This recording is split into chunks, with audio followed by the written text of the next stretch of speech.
and where World War III will begin and spread.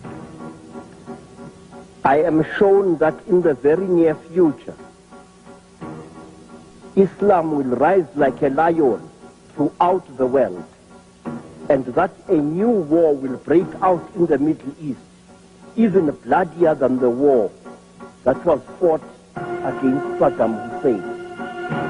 A great Middle Eastern nation, I think it is Iran, will go all out to acquire atomic power.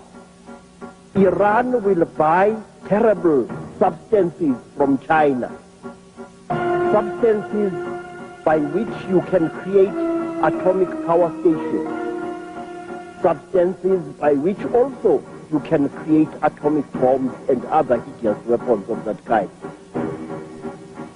I see that there is a ship in the ocean. It is an old and ugly vessel which should have been sunk or scrapped long ago. And it is taking some radioactive substance to Iran. One of the containers will overheat, and the ship will sink in the Indian Ocean. At first, the world will not be told about the sinking of this ship. Millions of fish start drifting, dead and lifeless, towards the beaches of India, of East Africa, and Arabia.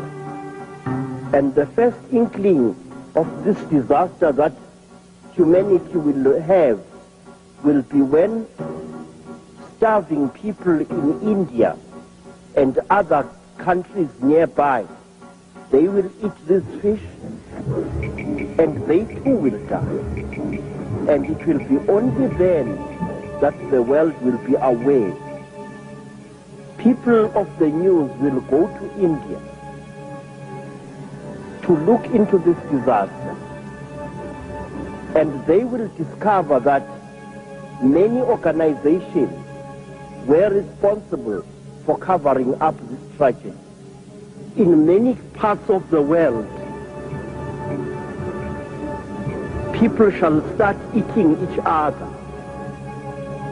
In the coast of Yemen and in the coast of India shall be found people who will die because they have eaten other people who have eaten the contaminated fishes, and there will be an outcry in the world.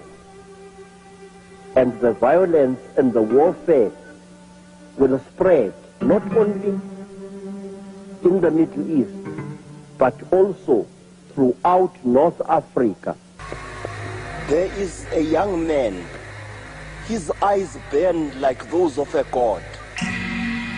He has got a little mustache. He wears the white turban of an Ayatollah. He is a man of Iran.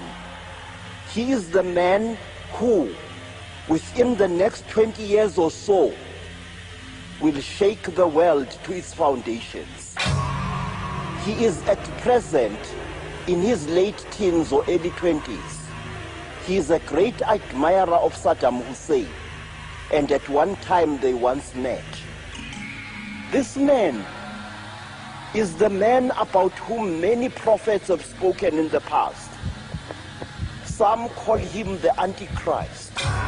In Africa they call him the Red Destroyer, the Mushiki Wadamu, the Lord of Blood. This is the man who is going to lead the rising hordes of Islam, whom future generations will call the shining sword of Allah, who is going to fight, shed blood and destroy cities to restore once again the glory of the caliphs. He will know himself as Wahab al-Rashid. He will know himself as Al-Timsah. It is this man who is standing in the shadows at this moment, who is going to carry on where his admired godfather Saddam al-Hussein has left off.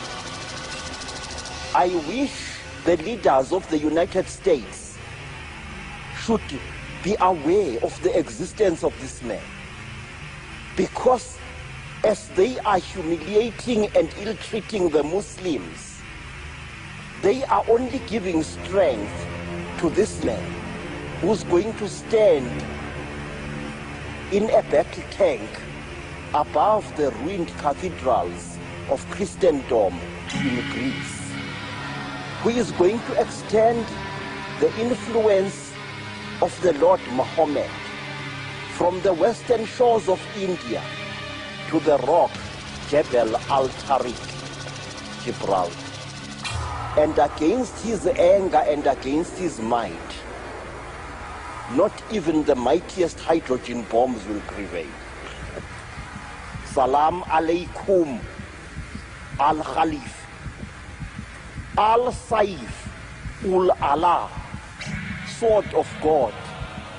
My eyes see you, and my eyes are frightened of you. In the next 4 or 5 years, Muslim fundamentalists will try to reclaim the entire empire which was once held by the Saracens. They will claim Spain as their country. They will claim Portugal and all of North Africa. And some of these fundamentalists are going to decree that no ship should ever pass through the Straits of Gibraltar without money being paid to them.